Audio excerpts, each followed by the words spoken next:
The rain in Chicago doesn't just fall, it performs. Tonight. It was putting on a show, slicking the concrete of the West Loop with a black mirror that shattered the neon blues and purples of the Aurora Collective's annual fundraiser. I stood just inside the massive, repurposed warehouse, a flute of flat champagne in my hand that I hadn't touched. The air was thick with the scent of damp wool coats, expensive perfume, and the low hum of conversations I was paid to understand but not to join. My name is Aria Quintana. By day, I'm a freelance data journalist, chasing down threads of digital corruption that usually lead to dead ends. By night, and whenever the rent was due, I was a ghost, an English to Italian interpreter, a voice that existed only to bridge the gap between two worlds without belonging to either. Tonight, I was the shadow of a flamboyant Italian sculptor named Nico, a man whose art was as loud as his personality. My job was simple: translate his passionate ramblings about form and void into palatable sound bites for Chicago's moneyed elite.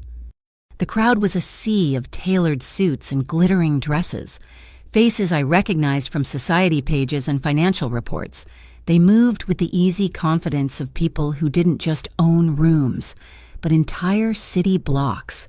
And watching them all from a cantilevered steel balcony above the main floor was a man who seemed to own the very air they breathed. I hadn't seen him arrive, but his presence had shifted the room's gravity. He was still a silhouette against the floor-to-ceiling window that looked out onto the storm-lashed city. He held a glass of dark liquor, the amber liquid catching the light like a captured flame. My phone vibrated in the small clutch purse looped around my wrist, a restricted number. I ignored it. Nico was in the middle of a grand gesture, describing his latest masterpiece to a potential patron. I was mid-sentence, turning his flowery Italian into a more grounded English explanation, when the phone buzzed again, insistent. A second call from the same number meant one thing: Aunt Sophia. A cold knot tightened in my stomach. Sophia only called twice if the world was ending. I murmured a quick "scusi, un momento" to Nico and his patron, stepping away from the small circle. My professionalism screamed at me to go outside, to find a quiet corner. But the urgency of that second call overrode everything. I turned my back to the crowd, seeking a sliver of privacy near a concrete pillar, and answered. Zia che succeed. The Italian flowed out of me without thought, a language of home, of panic.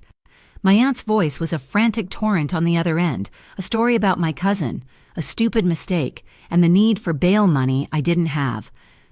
I listened, my own voice dropping to a low, soothing murmur, responding in the dialect of our family, a soft, Neapolitan-inflected Italian that was worlds away from the crisp, formal language I used for work. Stay calma, no, non ti preoccupare, lo risolverò, te lo prometto. I promised to figure it out, a promise I had no idea how I would keep. When I finally ended the call, the knot in my stomach had grown into a cold, heavy stone. I took a breath, preparing to slip back into my professional skin, and turned. That's when I saw him. The man on the balcony was no longer a silhouette. He was leaning forward slightly, his gaze fixed directly on me. The distance was significant, maybe 50 feet, but I could feel the weight of his attention like a physical touch. His eyes were dark, and even from here, they seemed to burn with a chilling, analytical light. He knew. He had heard. He had understood every single word. He held my gaze for a beat, then slowly, deliberately, he tilted his glass in a gesture that was not a toast, but an acknowledgement, an assessment. Then he gave a nearly imperceptible nod to a man standing in the shadows behind him. My heart hammered against my ribs. A professional slip-up of this magnitude was unforgivable. I had spoken in a private tongue in a public space, filled with powerful people, revealing a part of myself I kept fiercely guarded. I tried to shake it off, to chalk it up to paranoia. He was probably just another guest, intrigued by the sound of a foreign language. I forced myself to walk back to Nico, a plastic smile plastered on my face. As I resumed my duties, my eyes kept scanning, my reporter's instincts on high alert. My gaze caught on the massive LED screen behind the main stage, where a loop of sponsor logos played, and there it was, glowing in a sleek, minimalist font. Heliotrope Labs. My breath hitched. Heliotrope, the digital supply chain startup I'd been digging into for weeks. The one I suspected was using commodity tokens and a dizzyingly complex blockchain system as a high-tech way to wash money for some very unsavory characters. Seeing their name here, sponsoring a legitimate arts foundation, felt like finding a cockroach in a bowl of caviar. It meant their roots went deeper and were more entwined with the legitimate world than I had feared. Just as that realization settled, a hand touched my elbow. It was Marcus, an art broker with a reputation for being equal parts charming and predatory. "Aria, my dear," he whispered, his voice a conspiratorial hiss. A quick word. He steered me toward an alcove. Some associates of mine just arrived, from the old country. Their English is non-existent. They're interested in a private acquisition. Off the books. I need you. Just for an hour. The fee would be substantial. He named a number that made my head spin. It was more than enough to cover my cousin's bail and my rent for the next 3 months. It was also, without a doubt, a job that would drag me into a world I had spent my life trying to avoid. I hesitated, the weight of my aunt's frantic call pressing down on one side of the scale, and a lifetime of caution on the other. Before I could answer Marcus, a presence eclipsed him. The man from the balcony was suddenly there. Up close, he was even more imposing. He wore a custom suit the color of a midnight sky, tailored so perfectly it seemed fused to his frame. His face was all sharp angles and stark planes. Handsome in a way that had nothing to do with softness and everything to do with power. His eyes, now that they were only a few feet away, were a startlingly clear shade of gray, like a winter storm over the lake. "Signorina Quintana," he said. His voice was a low baritone, smooth but with an edge of gravel, like whiskey poured over stones. He hadn't asked for my name. He already knew it. He completely ignored Marcus, his focus entirely on me. And then he spoke in Italian, a pure, flawless Tuscan dialect that was the gold standard of the language. "La sua pronuncia è impeccabile," he said, his eyes never leaving mine. "Your pronunciation is impeccable. Rara da trovare qui a Chicago." A rare thing to find here in Chicago. It wasn't a compliment, it was a test. He was probing, analyzing my vocal fingerprint. I felt my spine stiffen. I replied in the same formal Italian, keeping my tone neutral, professional. "Grazie, signore, sono una professionista." "Thank you, sir. I am a professional." "Lo vedo," he replied, a ghost of a smile touching his lips. "I see that." At that exact moment, the massive LED screen behind him flickered violently. The sponsor loop vanished, replaced for a split second by a complex QR code under the words "Collezione privata." It was there and gone in a flash, so quickly that the swirl of conversation in the room barely faltered, a technical glitch to everyone else, but I saw it. And I saw the flicker of recognition in his storm-gray eyes. He had not only seen it, he had expected it. My phone vibrated again, this time with a text message. Not from my aunt. The number was blocked. The message contained only a few words. "Don't leave. If you do, the Vedetta League's people will think you're the bait." A chill, colder than the autumn rain, snaked down my spine. The Vedetta League. The name was a whisper in the circles I sometimes brushed against for my articles, a rival syndicate to more established outfits, known for being ruthless and unpredictable. Bait for what? The evening began to bleed out. Guests started collecting their coats, the air thinning as the crowd dispersed. I was trying to look for a clear path to the exit, my mind racing, the anonymous text burning a hole in my consciousness. I saw the man, Lucian. I'd heard someone call him standing near the main doors.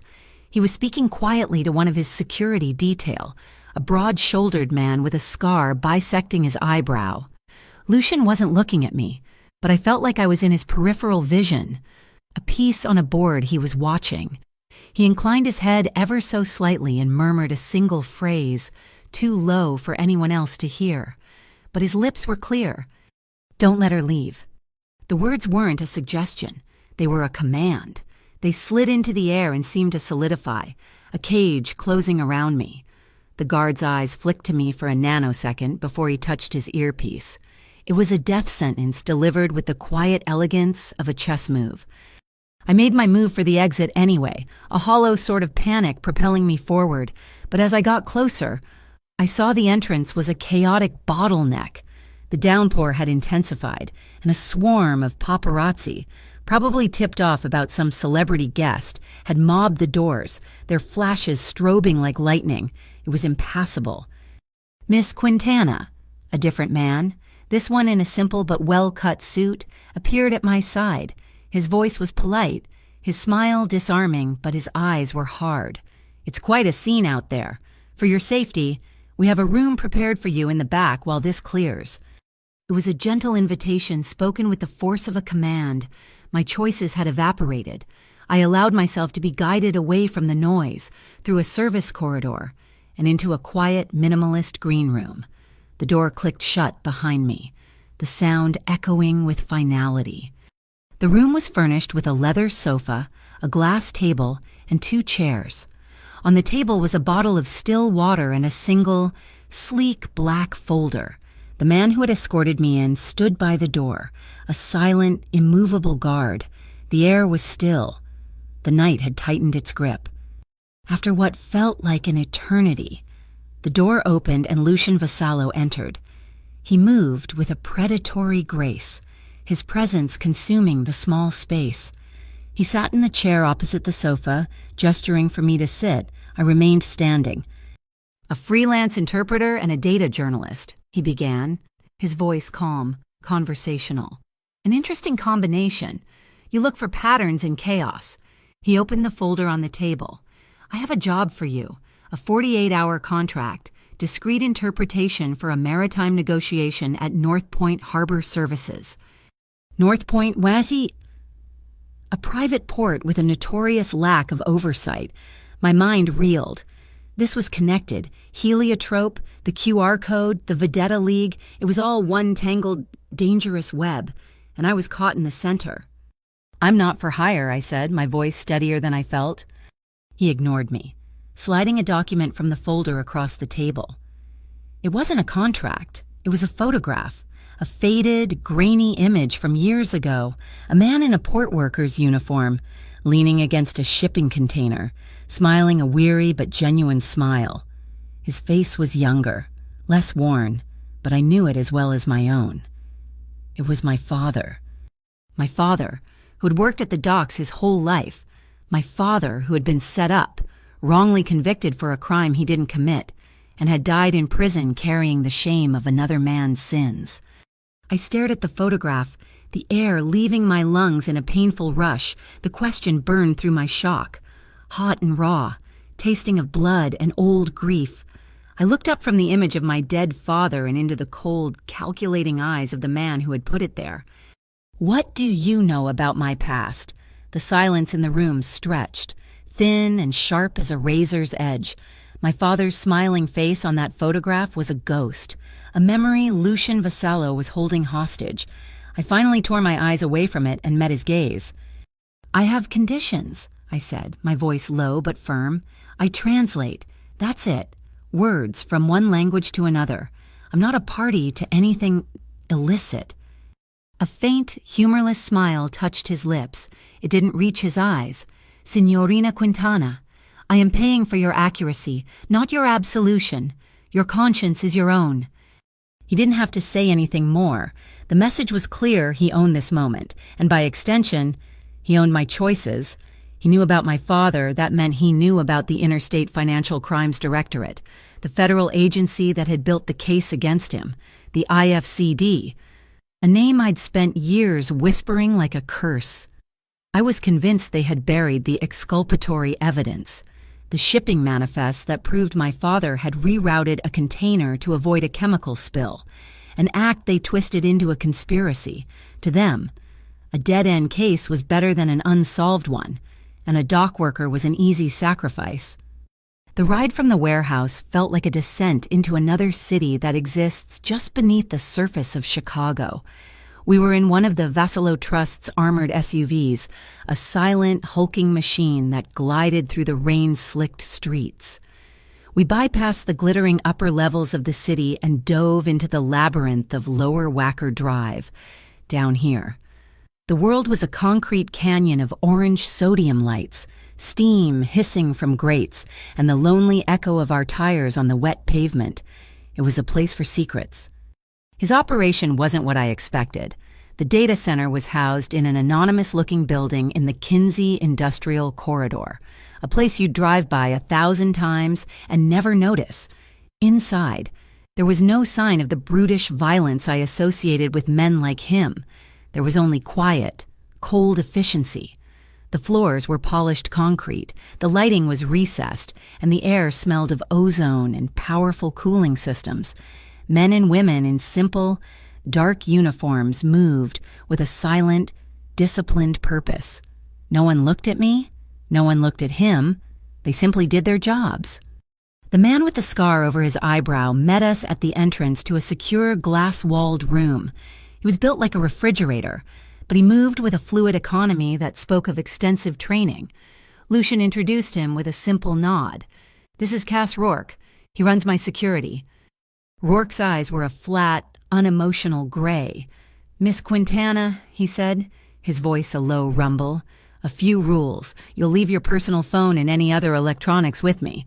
While you are working, all your translations will be recorded on this." He held up a small, matte black device, no bigger than a pack of cards. It's a mnemonic recorder. It encrypts the conversation streams in real time. Only Mr. Vassallo has the decryption key. It ensures perfect recall and total discretion. It was a cage for my words. Every syllable I uttered in his service would be captured, owned. I handed over my clutch, feeling a piece of my independence being surrendered with it.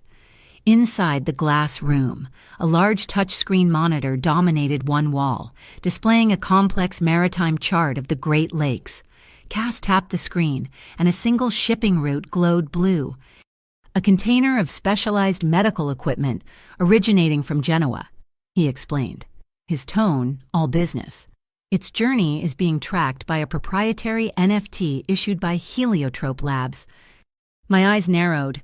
I stepped closer to the screen, my reporter's brain kicking into gear. I saw the data points, the projected arrival times, the algorithmic adjustments for weather and lake traffic, and I saw the flaw immediately. "The arrival algorithm is being manipulated," I said, thinking aloud. "It's programmed to create artificial delays at specific coordinates, but it flags them as weather events. It's a digital ghost. It allows the container to disappear from the grid for hours at a time without raising alarms." Lucian, who had been watching me from the corner of the room, stepped forward. "And what would be the purpose of that, Signorina Quintana?" "Time," I answered, not looking at him, my focus locked on the screen. "Time to offload the real cargo and load something else. Time to make a swap in the middle of the lake where there are no eyes." He was silent for a long moment. When he spoke again, his voice was softer, closer. "If I were to find the original IFCD file on your father's case, the complete, unredacted file, would you give me your best translation over the next 48 hours? The question landed like a physical blow. It was the one thing in the world I wanted most, the proof, the truth that had been stolen from my family. I finally turned to face him, the chart's blue light reflecting in my eyes. "Yes," I said, my voice thick with an emotion I couldn't hide, "on one condition, that my words don't get anyone innocent hurt." A few hours later, we were on a different kind of rooftop, not a loud, crowded party, but the private terrace of a penthouse restaurant in a skyscraper overlooking the main branch of the Chicago River. The rain had softened to a drizzle, and the city lights bled across the dark, churning water below. We were the only ones there. a table set for two under a heated canopy. A late dinner had been served, untouched. Lucian swirled the dark red wine in his glass. "I grew up in South Philly," he said, the sudden personal disclosure startling me. "Not the nice part. You learn a different kind of code there.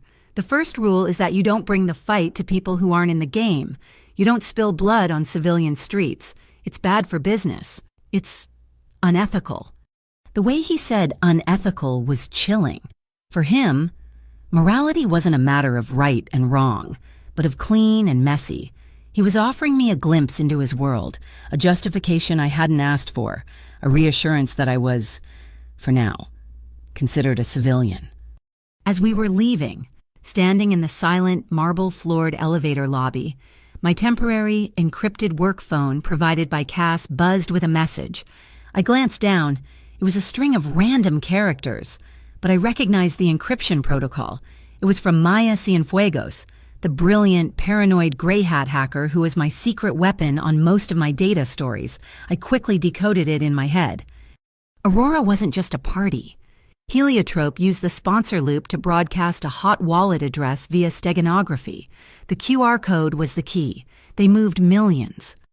My blood ran cold. I looked up at Lucian, who was watching me with that unnerving, patient intensity. The pieces were slotting together.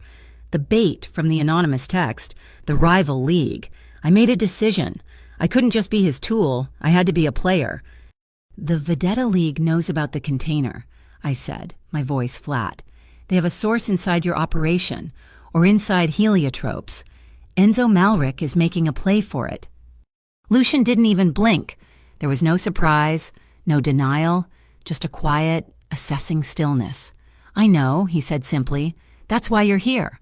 My associates from Genoa. They speak a very specific dialect. They choose their words with care. They will say things in front of me, believing I only understand the business at hand." He took a step closer, his presence seeming to lower the temperature in the lobby. "I don't need you to translate what they say. I need you to translate what they mean.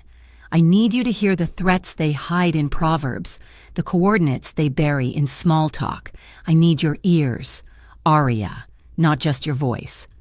A gust of wind rattled the plate glass windows of the lobby, a low moan from the city's steel heart.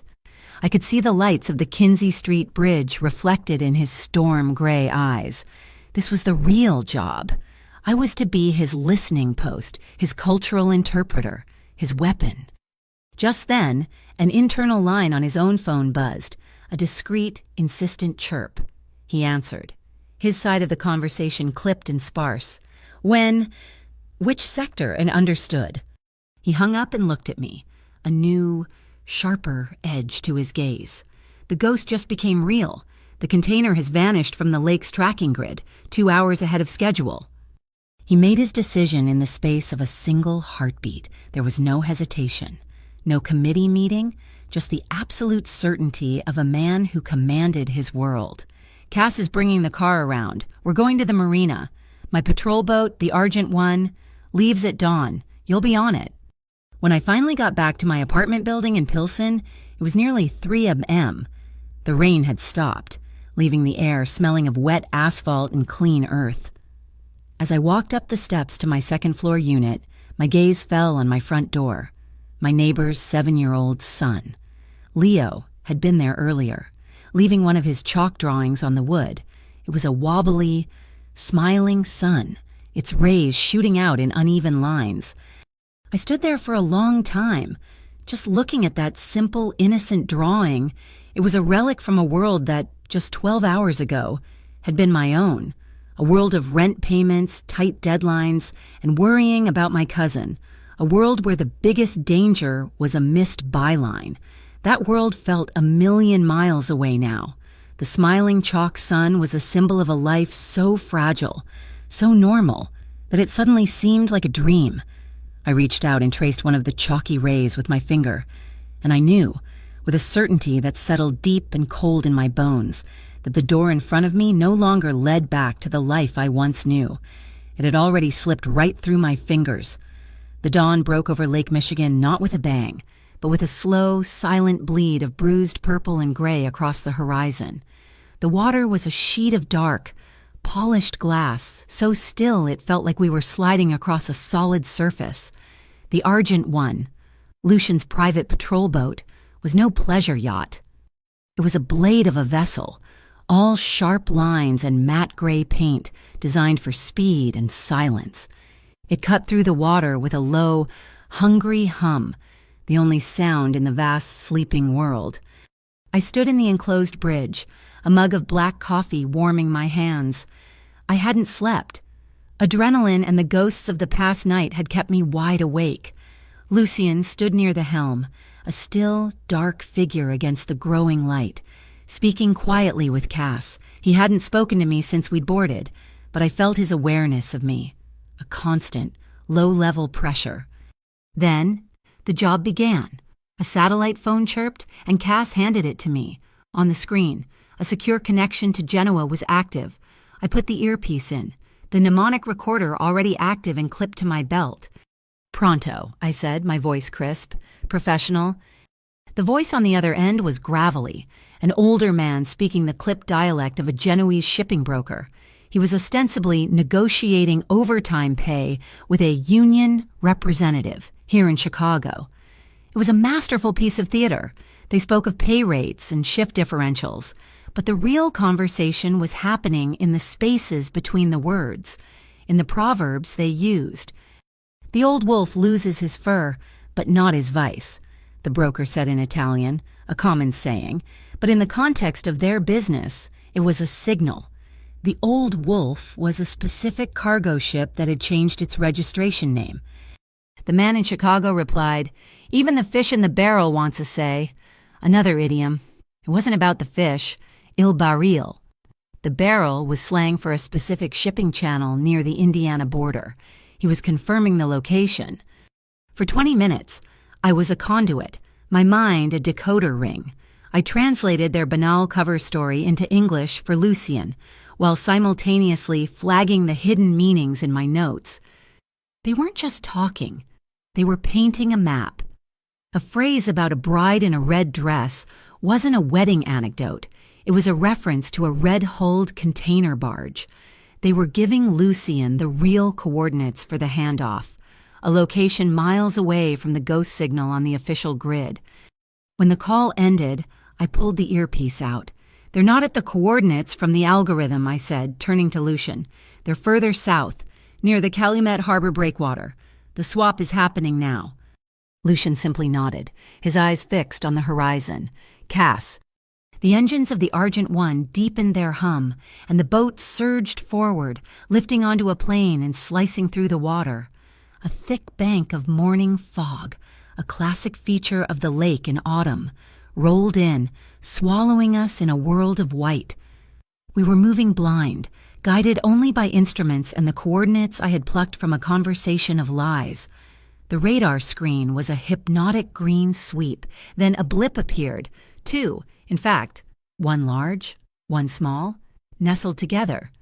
"Got them," Cass said from the helm. "The smaller signature is a pleasure yacht, the Pleiade, registered out of Miami, clean on paper."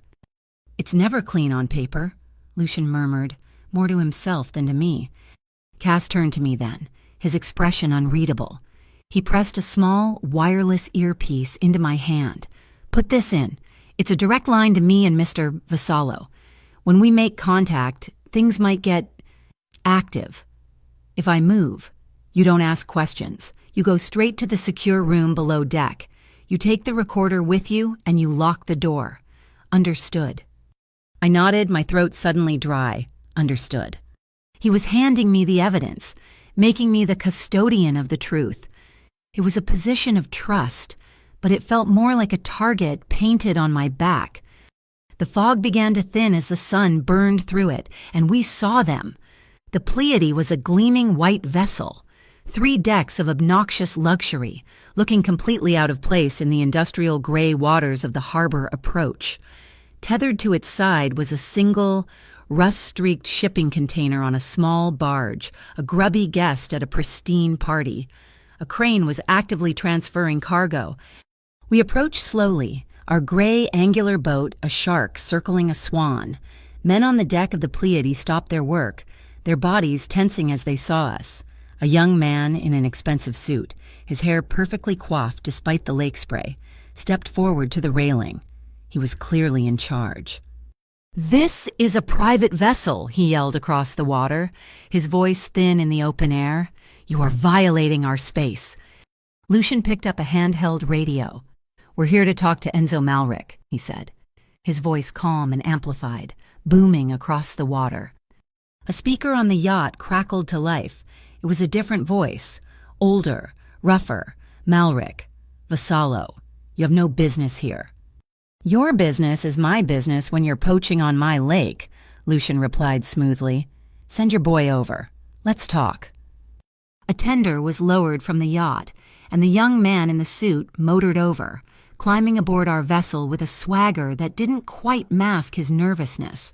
He introduced himself as Luca Rinaldi. His eyes swept over me, lingering for a moment with dismissive appraisal before focusing entirely on Lucian. "Mr. Malric has nothing to discuss," Rinaldi began, launching into a prepared speech. Lucian let him talk, his face impassive. I stood a few feet behind him, silent, my role undefined. Rinaldi kept glancing at me, an annoyance. He switched to Italian, assuming I was the only one who would understand, a move meant to exclude Lucian. "Tell your boss this is a simple misunderstanding," he said to me, his tone condescending. "We are enjoying a morning cruise. This container is full of antique furniture." He gestured dismissively. "He's wasting his time. And yours. He shouldn't have brought such a pretty decoration along just because she knows a few words of Italian. We have plenty of those back at the warehouse in Lake Calumet." My heart stopped. There it was. A stupid, arrogant slip from a boy trying to play a man's game. He had just confirmed their land-based hub. I kept my face a perfect professional mask, but I slowly, deliberately, lifted my hand and let my fingers brush against the simple silver chain of the necklace I wore. It was the signal we had agreed upon in a brief, whispered conversation before boarding. "Listen closely. This is important." Lucian's eyes didn't move, but I saw a subtle shift in his posture. He had seen it. The game had just changed. He cut Rinaldi off, speaking in cold, clear English. "Luca," he said, the informal use of his first name a deliberate power play. "Tell Enzo the offer is this: he walks away from the container, and in return, I will give him the decryption key for the Heliotrope Lab's hot wallet ledger. He can see for himself who's been skimming from his profits." Rinaldi's jaw went slack, the color drained from his face. The idea that Lucian not only knew about Heliotrope's dirty dealings, but had access to their internal financial records, was a tactical nuke, he stammered, reaching for his own radio. But it was too late. From the fog, another boat appeared, sleek, black and fast, bearing no markings except for a small, stylized G on its hull.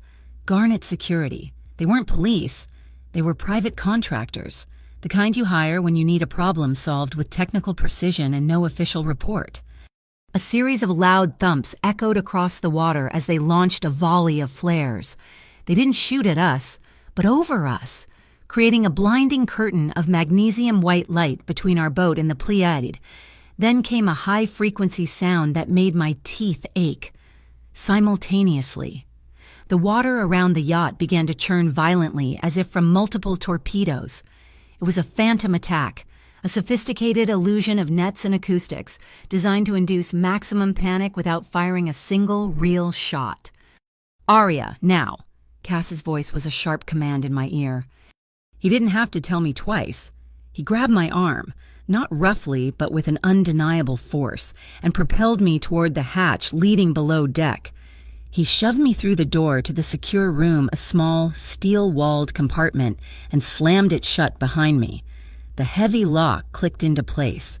Plunged into the dim, sound-dampened room, I pressed my hands against the cool, reinforced glass of the porthole. I could see nothing but distorted shapes and the blinding glare of the flares. The chaos outside was a muffled roar, a symphony of shouts, alarms, and the thrum of powerful engines. But through it all, I could hear one thing clearly: the steady, rhythmic tread of Lucian's footsteps on the deck above me, unhurried, controlled, a human metronome in the heart of a storm. Shouts in Italian cut through the din. The accent was different now. Harsher, more guttural, Calabrian. Malric's men were panicking. I fumbled in my pocket for the small notepad and pen Cass had given me and began to write down the fragments I could catch. Keywords: scambio, exchange, il molo, the pier, la casa è vuota, the crate is empty. The whole encounter lasted less than 5 minutes. The noise subsided. The high-frequency sound cut off, and the churning water grew calm. A final, angry shout, and then the sound of the Pleiades engines revving as it sped away. The lock on my door clicked open. Lucian stood there, framed in the doorway. His hair was damp with mist, and his dark coat was beaded with moisture. His face was unreadable, but his eyes were alive with a cold, bright fire. "You did well," he said, his voice a low rumble. I stood up, the notepad clutched in my hand, the mnemonic recorder a heavy weight on my belt. The adrenaline was starting to fade, leaving a hollow, trembling space behind. We stood in the silence of the aftermath, the only sound the gentle rocking of the boat.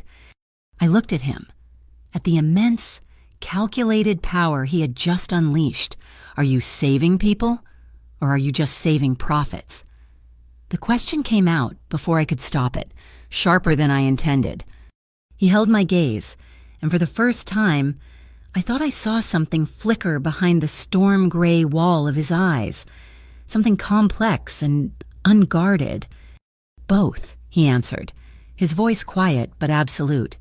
"But the people come first." That night, the city felt different. Lucian had taken me to the Vireo, a boutique hotel in the Loop whose rooftop bar was an oasis of warm light and dark wood suspended over the city's electric grid. Below us, the L trains slid through the canyons of steel and glass, their lit windows like stitches holding the fabric of the night together.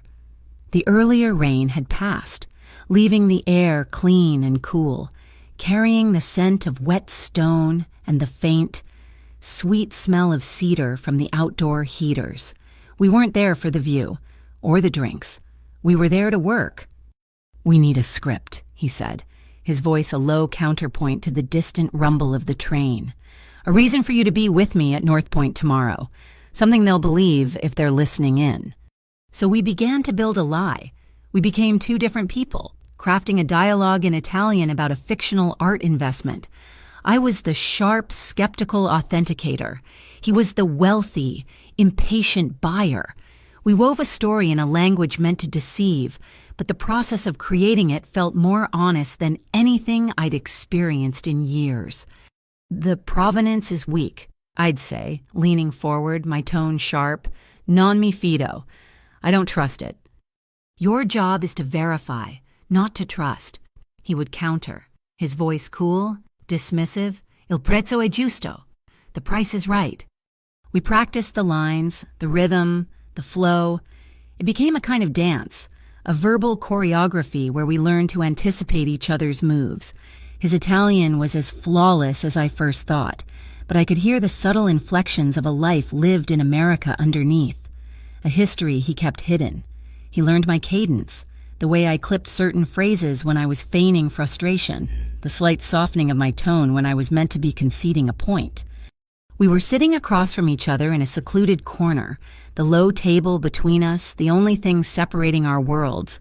As I was making a point about a fictitious artist's signature, I gestured with my hand, letting it rest on the table. He was listening, his gaze intense, and as he prepared to deliver his rebuttal, he mirrored my gesture. The tips of his fingers brushed against the back of my hand. It was the briefest of touches, skin against skin, but it sent a jolt through me that silenced the words in my throat. The entire humming universe of the city below seemed to fall away, the noise fading to a dull roar. All I could feel was that point of contact, a spark of warmth that spread up my arm and settled deep in my chest. I felt my pulse, a steady, professional rhythm just moments before, suddenly trip and begin a new, frantic tempo. I didn't pull my hand away. I couldn't. He must have felt it, too. The shift in the air, the sudden, sharp intake of my breath, the script, the fictional argument, it all dissolved. The space between us was now charged with a different kind of tension, something raw and real. His eyes, which had been playing a role, were now fixed on mine. The cool gray depths swirling with an emotion I couldn't name, but I recognized it as something akin to the wildness I felt in my own blood. He slowly, deliberately, turned his hand over and let his fingers lightly trace the line of my knuckles. He didn't speak for a long moment. He just watched me, reading my reaction. Then, his voice was a mere whisper, all pretense gone. "May I?" 2 words, a simple question that held the weight of everything that had happened between us. It wasn't a demand or an assumption. It was a choice he was giving me, when for the past day, I'd had none. My heart hammered against my ribs, a wild bird in a cage. I could have said no. I could have pulled back, retreated into the safety of our professional arrangement, but I didn't want it. I gave him my answer without a word. I leaned forward, closing the last few inches between us, and slowly, deliberately, I lifted my free hand and laid my palm flat against the collar of his suit jacket, my fingers curling slightly into the expensive fabric. It was a clear signal, my consent, my choice. That was all the answer he needed. He leaned in, and his lips met mine. The first kiss was nothing like the violence and chaos of the morning. It was deep and slow, a question and an answer all at once. It was a discovery. His lips were firm, yet soft, tasting faintly of wine and the cool night air. My senses, already on high alert, zeroed in on him, the subtle scent of sandalwood and wool, the soft scratch of his evening stubble against my skin, the solid strength of him as he moved closer. I felt my breath mingle with his, a shared warmth in the chilly air. My back came to rest against the smooth, warm wood of the railing that enclosed our alcove, the city lights a blurred kaleidoscope behind him. The distant, rhythmic clatter of the train became the soundtrack to the moment. His hand came up, not to my face, but to my shoulder, which my dress left bare. His touch was warm, his fingers gently tracing the curve where my neck met my shoulder blade. It wasn't a possessive grip, it was an exploration. His thumb stroked my skin, sending shivers down my spine. The intensity of it was overwhelming, a tidal wave of sensation I hadn't realized I'd been starving for. It was too much, too fast. I needed a breath. I needed to remember who I was in this moment without thinking. My hand, still resting on his chest, tightened, my fingers squeezing his wrist. He stopped immediately. He didn't pull away, but the pressure of his lips lessened, and his hand on my shoulder stilled. He drew back just enough to look at me, his eyes searching mine in the dim light. No words were needed. He understood. It was a pause, a conscious check-in, a silent negotiation written in the language of touch. He had respected my boundary without me having to say a word. "I need the truth, Lucien," I whispered, my voice hoarse. "And a choice, always a choice." "You will have both," he murmured, his thumb resuming its slow, gentle movement on my shoulder. "No cages, no lies." He straightened up, shrugging out of his suit jacket. The air was cool on my bare arms, but only for a moment. He draped the jacket over my shoulders. It was heavy, warm from his body, and enveloped me in his scent. It felt like a shield. He didn't try to kiss me again. Instead, his other hand came up to the back of my neck, his fingers gently threading into the hair at my nape, cradling my head. He leaned his forehead against mine, his eyes closing for a second. "Sei al sicuro con me?" he breathed, the Italian words a heavy, solemn promise against my skin. "You are safe with me." The tension didn't disappear, but it changed. It was no longer a dangerous, uncertain thing, but a thrumming, resonant chord between us.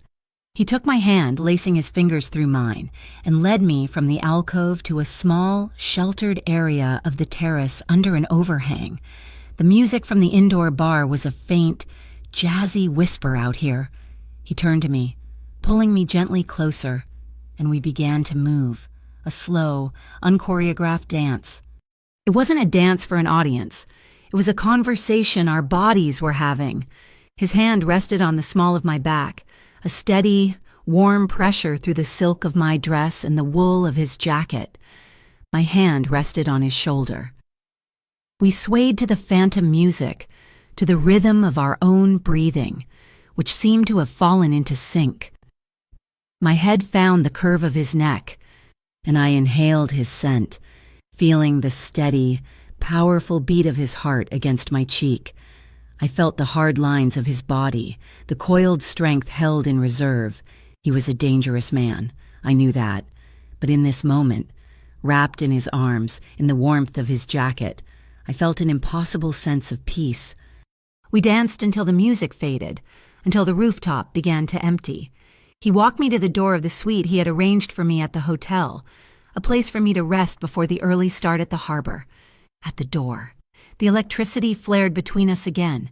He turned me to face him, his hand still holding mine, the other coming up to cup my jaw.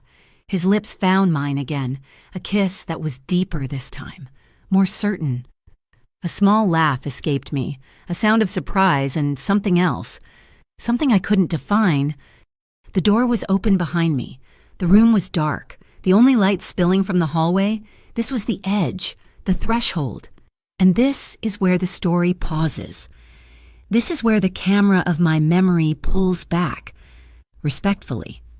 To describe what came next would be to betray it, to turn something private into a performance. Let's just say the night was filled with the sound of the rain starting again, a soft tattoo against the glass, and the steady, unbreakable rhythm of two hearts that had, against all odds, found the same beat. I woke with the morning sun streaming through the vast window, painting a stripe of gold across the white linens. I was alone. For a panicked second, I thought it might have all been a dream, a fantasy spun from adrenaline and fear, but then I smelled it, the lingering scent of sandalwood on the pillow next to me, and his jacket was still there, draped neatly over a chair. On the bedside table, next to a glass of water, was a single, folded piece of the hotel's stationery. His handwriting was stark and angular, just like him. 9 a.m., North Point Harbor.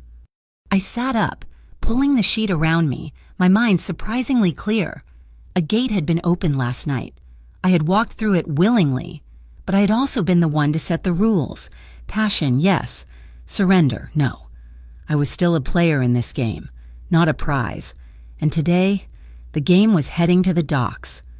North Point Harbor was a world of organized chaos, a city of steel containers stacked like colossal Lego bricks under the watchful eyes of skeletal cranes. The air was sharp with the scent of diesel, lake water, and rust. The meeting took place not in a grimy office, but in a sterile, glass-walled conference room overlooking the vast container yard, a space designed to project an image of clean, modern efficiency that felt profoundly false. It was a three-sided affair. On one side sat Lucian and me, representing the Vasello Trust. On another, two slick executives from Heliotrope Labs, their CTO a young, arrogant tech bro named Caden, whose smile never reached his eyes. The third side was occupied by a man introduced as the representative for an independent dockworkers collective, a burly figure whose expensive suit couldn't hide the rough edges of a life spent in less forgiving environments. The script we'd rehearsed on the rooftop was our cover. I was the art specialist, here to vet Lucian's potential investment in Heliotrope's parent company. Caden launched into his presentation, a dazzling display of buzzwords and flashy graphics about their NFT-driven logistics system. He spoke of immutable ledgers, tokenized bills of lading, and frictionless supply chains. He was selling a perfect system, a seamless digital skin stretched over the messy reality of global shipping. The dockworker representative nodded along, his face a mask of bored comprehension. Lucian was silent, watching, letting Caden spin his web. I let him talk for 10 minutes, absorbing the technical jargon, looking for the loose thread. I found it in a slide about transaction finality. When he finished, smiling like a magician who had just pulled off a grand illusion, I leaned forward. I switched to Italian, my tone casual, inquisitive, just as we'd practiced. Un sistema impressionante, Signor Caden, I began, nodding at his screen. An impressive system. Ma sono curiosa, con transazioni così permanenti. Qual è il costo per bruciare un token se un carico viene perso o rifiutato? But I'm curious, with such permanent transactions, what is the cost for burning a token if a shipment is lost or rejected? It was a technical, inside baseball question, a question an art authenticator obsessed with provenance might ask. Caden's smile tightened. He was fluent, but my question forced him off his script. He answered me in Italian, a bit of his swagger returning as he explained the gas fees and the process for voiding a token on the public ledger. But I wasn't finished. Capisco, I said, nodding thoughtfully. Ma questo deve creare un'impronta digitale disordinata. Avete un portafoglio di riserva. Forse, per gestire queste discrepanze internamente prima che vengano registrate pubblicamente. I understand. But that must create a messy digital footprint. Do you have a reserve wallet, perhaps to manage these discrepancies internally before they are publicly recorded? And there it was, the slip. His arrogance wouldn't let him admit to a flaw in his perfect system. Certo, he said with a dismissive wave of his hand. Il nostro portafoglio di riserva gestisce tutte le riconciliazioni. È completamente fuori catena, per efficienza. Of course, our reserve wallet handles all reconciliations. It's completely off-chain, for efficiency. He had admitted it, the existence of a hidden, off-ledger wallet where transactions could be manipulated or erased before ever touching the immutable blockchain. It was the digital equivalent of a secret set of books. I saw a flicker in Lucian's eyes. The hook was set. I gave a satisfied nod, as if my minor technical query had been answered, and the meeting concluded shortly after. In the car, driving away from the harbor, the silence was thick with unspoken energy. The city slid past the tinted windows, a blur of motion. Lucian didn't speak until we were on Lakeshore Drive, the vast, placid blue of the lake on one side, the towering ambition of the city on the other. He reached into the compartment between our seats and pulled out a slim, unmarked file, placing it on my lap. It wasn't a copy. It looked like an original. The paper aged, the staples slightly rusted. This is a draft of the IFCD's final report on your father's case, he said, his voice quiet, from their internal archives. My hands trembled as I opened it. It was filled with dry, bureaucratic language, but I found the page I was looking for the preliminary witness statements, and there it was, a name I recognized as Senior Doc Foreman, a friend of my father's, and his testimony, clearly stating that my father, John Quintana, had diverted the container under his own authority to prevent a hazardous spill, citing a specific regulation. A statement that would have cleared him.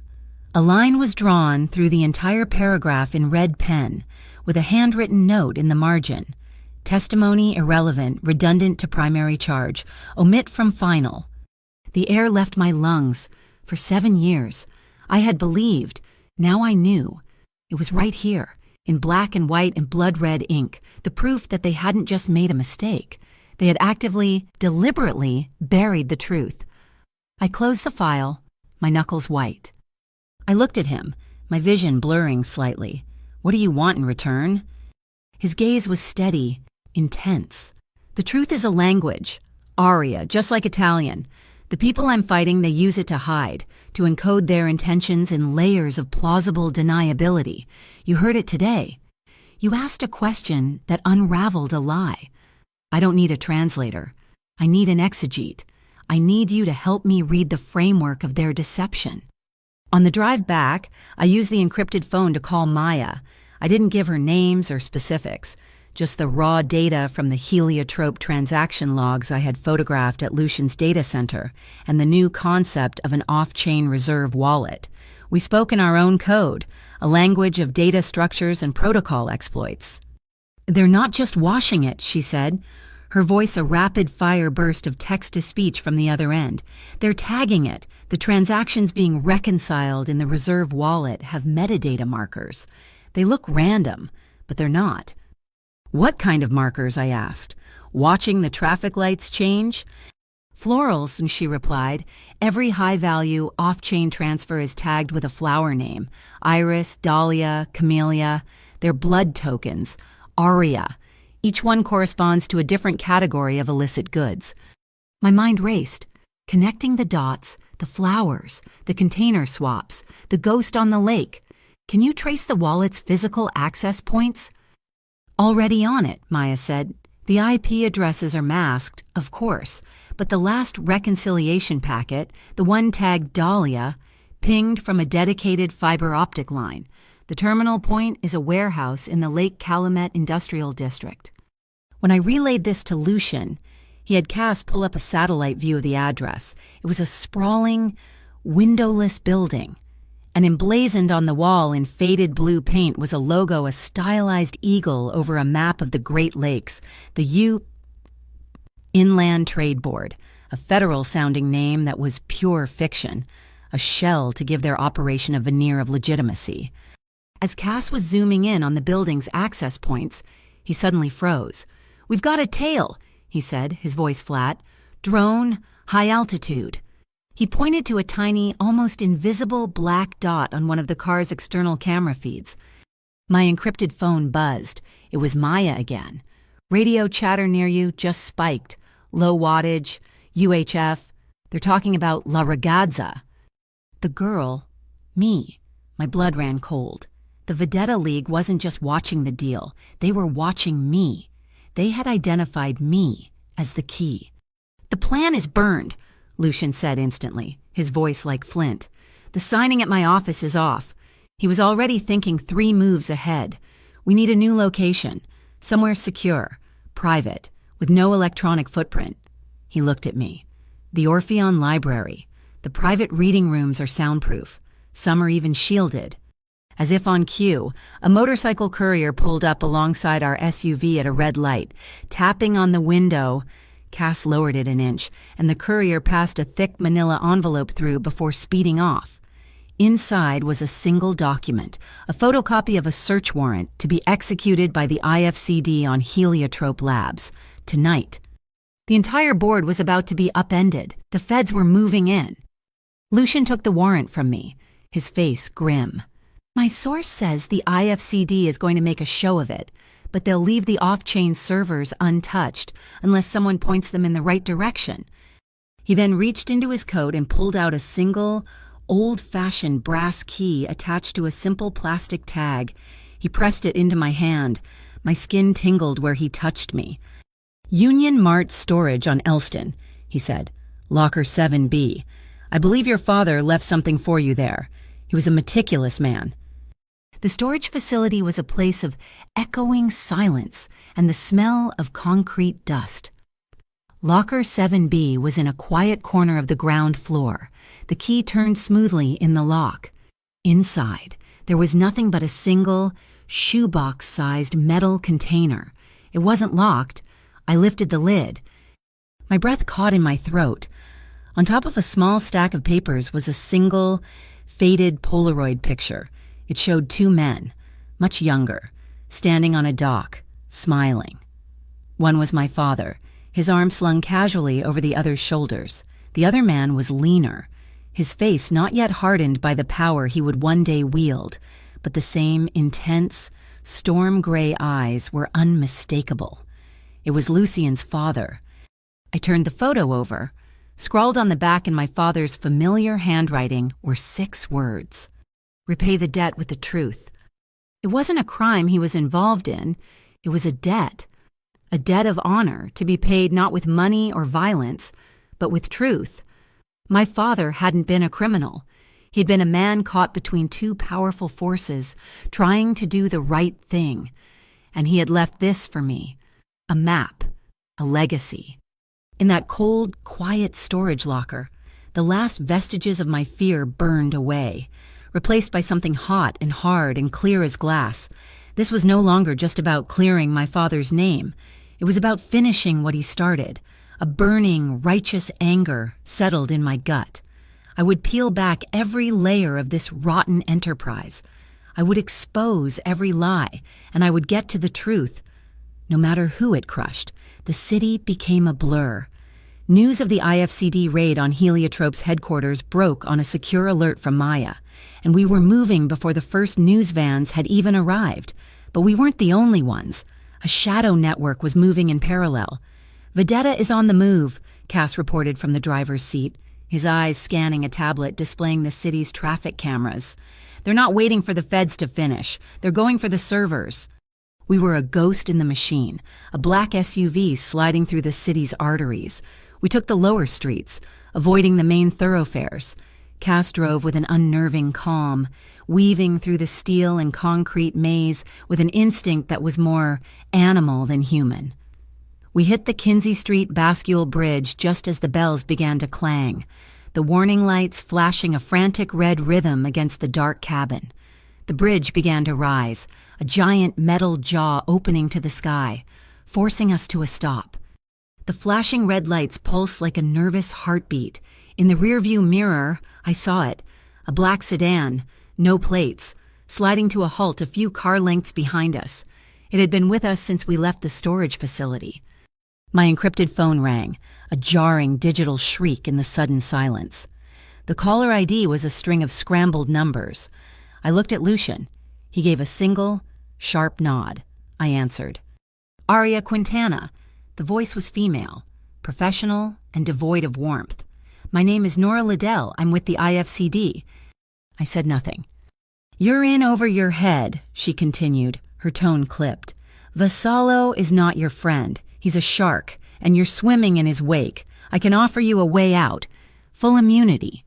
The mnemonic recorder from the boat, and any other recordings you have, hand them over, and you walk away clean. We'll even reopen your father's case officially." A way out, a clean break. The offer was a siren song, promising a return to a life that no longer existed. But I had seen the file. I knew what their official process was worth. "I only trust the data," I said, my voice cold. I ended the call, but I didn't delete the number. A bargaining chip was a bargaining chip. The bridge lowered with a final, shuddering groan, and we were moving again, the black sedan still glued to our tail. Cass made a series of sharp, unpredictable turns, diving into a service alley that smelled of wet garbage and old secrets. We emerged on a different street. The sedan was gone. For now. The Orpheon Library was an island of profound silence in the heart of the city's noise.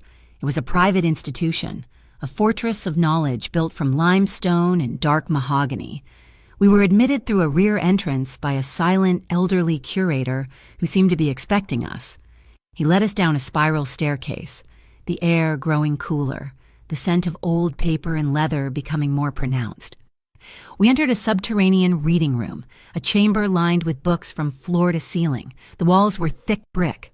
The door was a heavy slab of oak, and the table in the center was a single, massive piece of walnut, polished so smooth it felt like cool skin. There were no windows, no electronics, save for a single hardwired monitor on the table.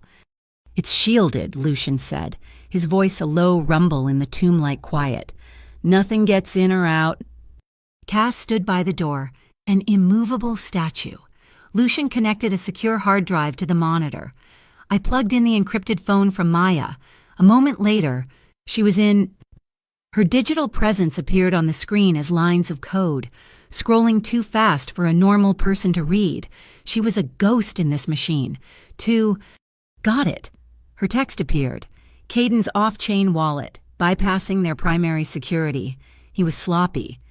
A diagram appeared on the screen, a flow chart of digital money. I saw the stream of cryptocurrency being funneled from Heliotrope's main accounts into the reserve wallet. And then I saw the outflow.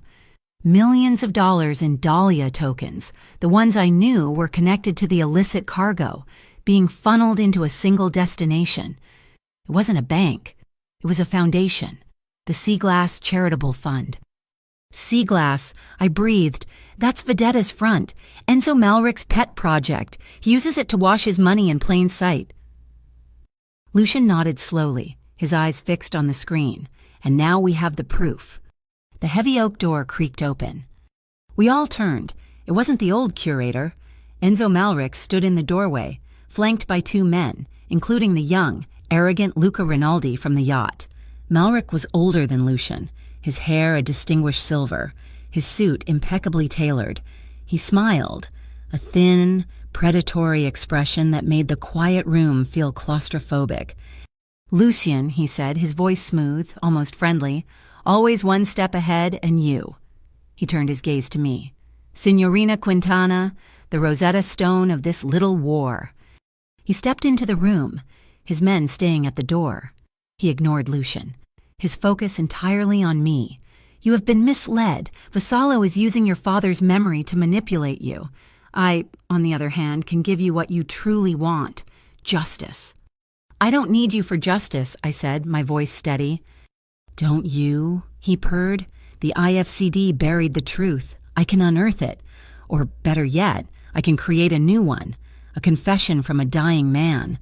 A lost piece of evidence discovered in an old locker. I can give your father's name back to you. Pristine and heroic. All I ask for in return is your talent. And your loyalty." He was offering me a lie, a beautifully crafted fiction to replace the ugly truth. He wanted to buy me, to own my voice, my mind where I stood up straight, feeling the weight of my father's photograph, the one of him and Lucian's father, in my pocket. I looked Malrich in the eye, and I answered him in the purest, most formal Tuscan Italian I could summon. "La verità non è una merce da vendere. The truth is not a commodity to be sold." Malrich's smile faltered. Before he could respond, the doorway filled with new figures. A woman in a sharp, practical pantsuit stood at the front, her face a mask of cold determination. It was Nora Liddell. She was flanked by a team of plainclothes agents, their presence radiating a quiet, menacing authority. They didn't draw their weapons. They didn't need to. Their power was in the badges clipped to their belts, in the full force of the federal government they represented. "Well," Nora said, her eyes sweeping the room, taking in the scene with a predatory gleam, "this is efficient, Mr. Malrich, Mr. Vassallo, and Miss Quintana, everyone I wanted to see, all in one place." She wanted to be the hero of this story, the one who took down 2 criminal empires in a single night. The room was a powder keg, 3 factions, each with their own agenda, locked in a silent standoff. Lucian made the first move. He walked to the table and placed the small, black mnemonic recorder in the exact center of the polished wood. "This device contains the complete, unedited audio of my negotiations with the Genoese brokers and my encounter with Mr. Rinaldi," he stated, his voice calm and clear. "I request that a representative from the Marble Archives Institute be brought here to act as a neutral third-party witness to its transcription." It was a brilliant move, shifting the confrontation from a backroom showdown to a quasi-legal proceeding. Malrich wanted the recorder to destroy it. Nora wanted it as evidence. Lucian was using it as a shield and a sword. It was a triangular game of chess, and the recorder was the queen. But I was the only one in the room who understood all the nuances of the language it held. I knew the difference between a proverb and a death threat, between an idiom and an admission of guilt. I looked at the faces in the room. Malrich, arrogant and confident. Nora, hungry and ambitious. Lucian, controlled and calculating. They were all waiting for the next move, for someone to flinch. They were all playing their game. It was time for me to play mine. I walked to the wall behind the monitor, where a heavy, industrial-grade power conduit fed electricity to the room. With a single, decisive motion, I reached out and pulled the main breaker switch. The room plunged into near darkness. The monitor died. The main lights went out, replaced by the dim, eerie green glow of a single emergency battery pack above the door. A collective gasp went through the room. "The emergency system has a 20-minute battery life," I announced into the sudden, suffocating silence. "That's how long we have to decide how this story ends." The hourglass was turning, and for the first time, my hand was the one that had turned it. The green glow of the emergency light cast long, distorted shadows across the room, turning faces into masks. For a heartbeat, no one moved. The sudden darkness had reset the board. My 20-minute hourglass was running. "The mnemonic recorder," I said into the silence, my voice echoing slightly off the book-lined walls. "Put it on the table. Now." Nora hesitated, her eyes narrowing. Malric smirked, sensing an opportunity, but it was Lucien who moved first. He picked up the small black device and slid it across the smooth walnut surface until it stopped directly in front of me. He trusted me, completely. I connected the recorder to my encrypted phone, the screen providing a small pool of white light. I bypassed the complex encryption with a code Lucien had given me earlier, my fingers flying across the screen. I found the first file, the phone call with the Genoese broker. I hit play, the tinny Italian filling the tense silence. I began to translate, but not literally. I translated the soul of the conversation. "The old wolf loses his fur, but not his vice," I began, my eyes scanning the faces in the room. "He isn't talking about an animal. The old wolf is the Stella Nera, a cargo freighter that was re-registered under a Panamanian flag last month to avoid sanctions. The vice is its illegal refrigeration system, the only one capable of transporting a specific volatile chemical precursor." I let that hang in the air for a moment before continuing. "Even the fish in the barrel wants a say.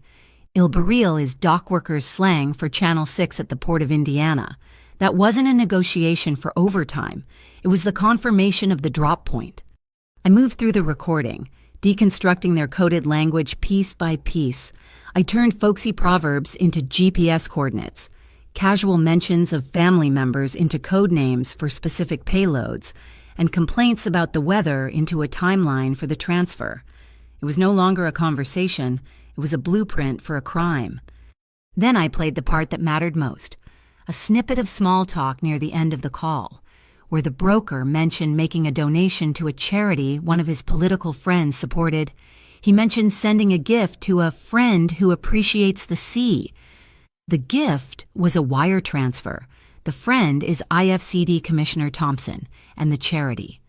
I looked directly at Nora Liddell. Was the Sea Glass Fund. The color drained from Nora's face. Her professional mask cracked, revealing the shocked, angry woman beneath. She had been hunting criminals, only to find the rot was inside her own house. The commissioner was her boss, her mentor. Lucien never took his eyes off me. He was watching me not as a tool, but as a compass, his expression one of absolute, unwavering focus. I turned my phone screen toward a glass-fronted bookshelf, the light projecting Maya's data flow chart onto the surface. The iris tokens correspond to the chemical precursors, I said. I picked up a dry erase marker from a small tray on the table, my hand steady. While the audio played, I began to draw on the glass, my movements precise. I traced the route of the Stella Nera from the Mediterranean, connected it to the drop point in Channel 6, and then drew a line inland, directly to the Lake Calumet warehouse. I circled the warehouse and then drew an arrow pointing directly to the Sea Glass Fund. It was a perfect, damning circle. "This is a lie," Malric snarled, his composure finally breaking. He pulled out his own phone. "You want to talk about the truth? Let's see the truth about Lucien Vassallo." He tapped his screen, and a video filled the small space with light and sound. It was grainy, covert footage of Lucien meeting with a known arms dealer in Naples. The audio, a heated conversation in Italian about a shipment of weapons. It was designed to paint Lucien as a monster, a man far more dangerous than himself. I didn't even need to see the whole thing. I listened for 3 seconds, my ear, trained by years of translation work, picking up the flaws. "It's a fake," I said calmly, cutting through the video's audio. Malric stared at me, dumbfounded. The ambient sound is wrong, the dialect is Neapolitan, but the speaker in the video is using a Sicilian grammatical structure for his verbs. And there's a low-frequency hum under the entire audio track, the kind you get from a bad ground loop on a cheap microphone. The audio was dubbed poorly. In that instant of shocked silence, Cass moved. He wasn't just a guard, he was a force of nature. He shoved a towering bookshelf, which swung inward with a low groan, revealing a dark, narrow opening in the brick wall, an escape. "Go," was all he said.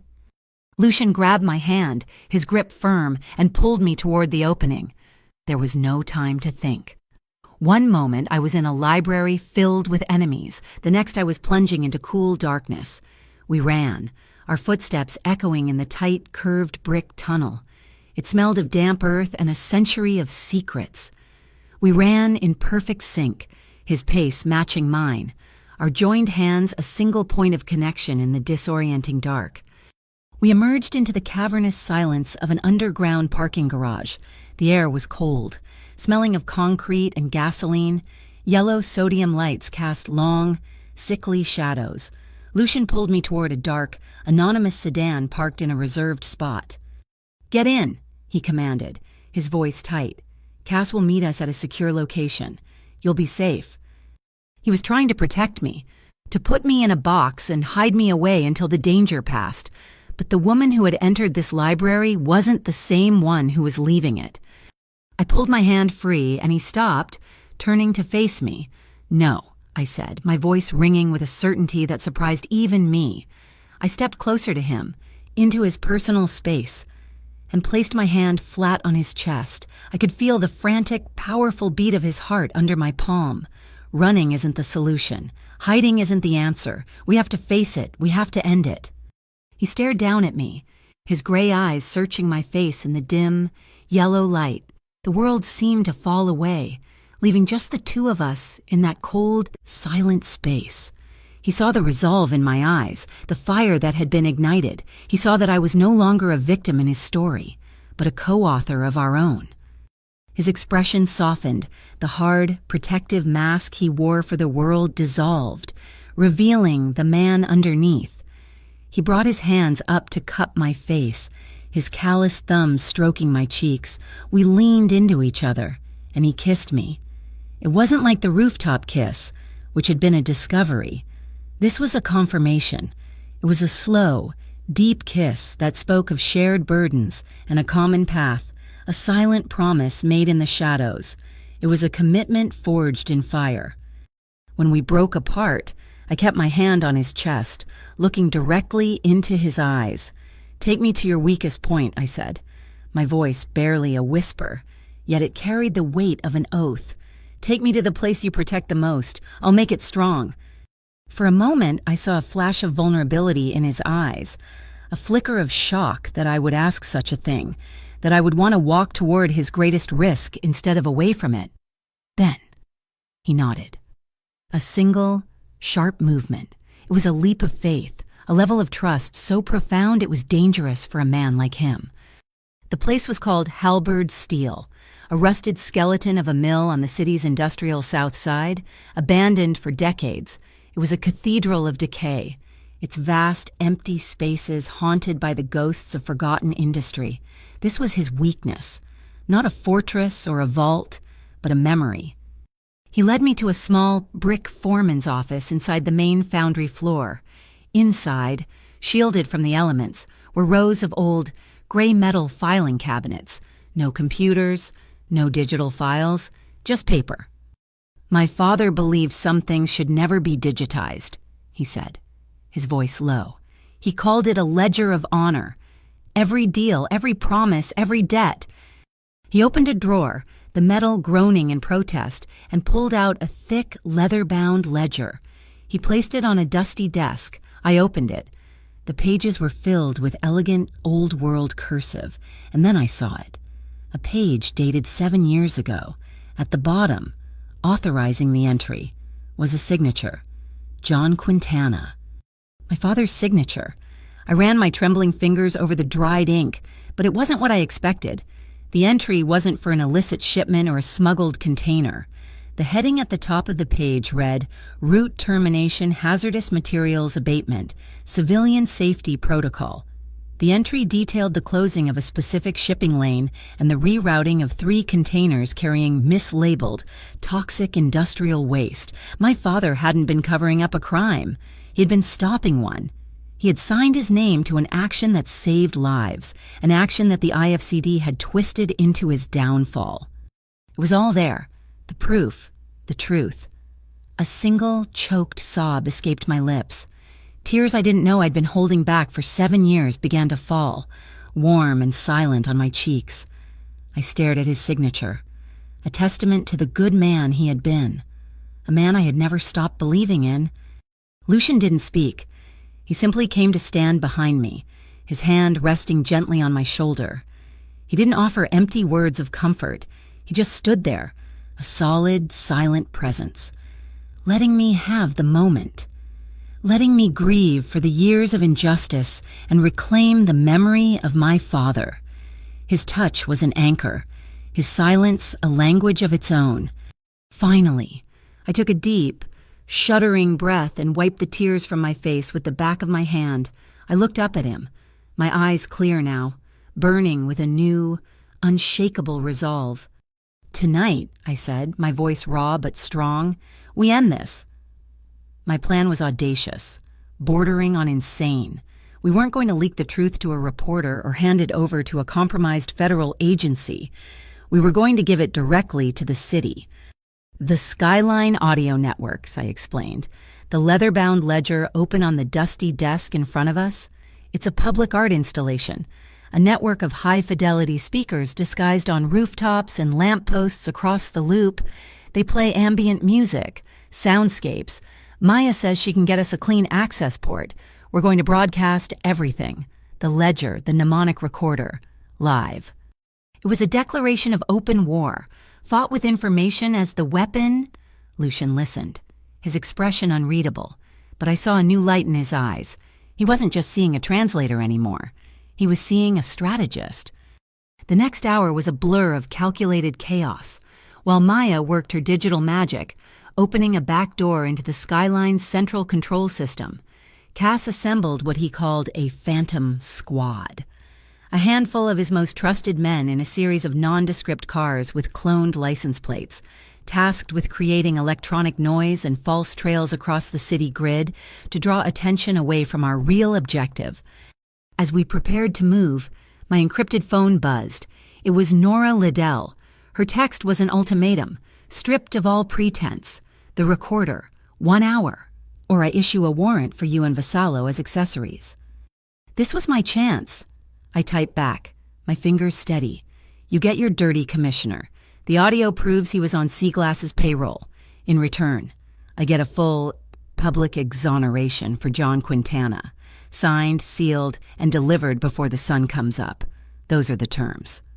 A single word came back almost instantly. Deal.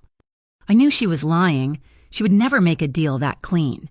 She would get her warrant, tip off Malric to our location, and let him try to take the evidence. Then her team would swoop in, arrest him, seize the recorder, and she would be the hero who took down 2 syndicates at once. I was counting on her treachery. I sent a quick, coded message to Maya, embed a sub-audible tone in the broadcast, 40 kilohertz. If I say the Italian phrase, il gioco è fatto, cut the tone. It's the signal. It was a tripwire, a signal for a different kind of police force, one Nora didn't control. The Skyline Control Center was located at the top of a slender, overlooked office building, a glass and steel nerve center with a panoramic view of the city we were about to speak to. As we set up, Lucian turned to me. He placed the heavy ledger and the small mnemonic recorder on the console in front of me. "This is your flag to fly," he said, his voice a low rumble of absolute trust. He didn't hover, he didn't command. He stepped back, moving to the periphery of the room with Cass, his focus shifting to the doors, the windows, the perimeter. He was the shield. I was the sword. I took a deep breath, queued up the audio files, and opened the microphone channel. "Maya, are we live?" "Broadcasting citywide." Her text appeared on my screen. "The whole world is listening." I began.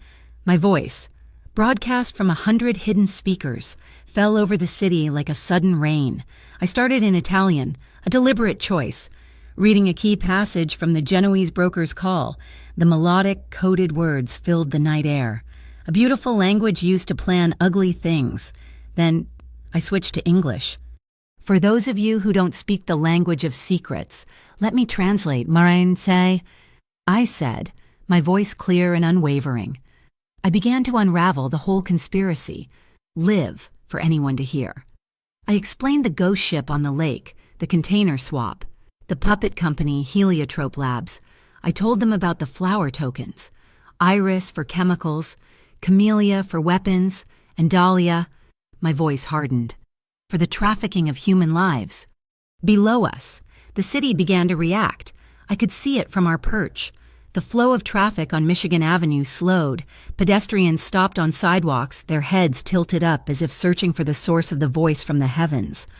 The first cell phone cameras began to appear, tiny points of light aimed at the sky, recording. The first attack came sooner than I expected, a heavy thud from the stairwell door. Malrich's team. Cass was already moving, a silent shadow detaching from the wall. He met them in the hallway, and the sounds of a muffled, brutal fight began. He was a wall, holding back the tide. Then, Nora's team stormed in through a different entrance. They were tactical, efficient, spreading out to secure the room. It's over, Quintana, Nora said, her voice tight with triumph. You've all been caught in the act. But her victory was hollow, because as she spoke, I was broadcasting the evidence that implicated her boss. I started reading the names and dates from the Sea Glass donation records, linking them directly to Commissioner Thompson's offshore accounts. Nora froze, her face a mask of disbelief turning to horror. She was caught in her own trap. The evidence she'd come to seize was simultaneously destroying her career and her mentor on a live public broadcast. Hot wallet address 0x74C. I continued, my voice ringing with authority as I read the data from Maya's screen. An anonymous donation of $2.5 million in crypto, made by a shell corporation owned by Enzo Malrich, to the Sea Glass Fund. That donation was made 3 days before the IFCD dropped its investigation into the disappearance of 3 cargo containers from North Point Harbor. I named them all, the shell corps, the bank accounts, the politicians on the take. I laid the entire criminal enterprise bare. On the street below, the small crowd had become a large one. The story was spreading, a wildfire jumping from phone to phone, from screen to screen. On my monitor, Maya sent a new message. Heliotrope's main server just went offline. They're trying to erase the data. Too late. I have it all. A moment later, Sea Glass website is down. Nora stood paralyzed, the broadcast holding her hostage. Then a call came through on her radio, a frantic voice from her headquarters. She had to act. I watched as the ambition in her eyes died, replaced by a grim resignation. She turned to one of her agents and gave a quiet, choked order. She was being forced, in real time, to issue the warrant for her own commissioner. That's when Malrich broke through. He burst into the room, his face contorted in a mask of fury, a weapon in his hand. Cass was right behind him, his shoulder bleeding through his jacket, but still moving. Malrich raised his weapon, aiming not at Lucian, but at me, at the source. Everything happened in a blur of motion.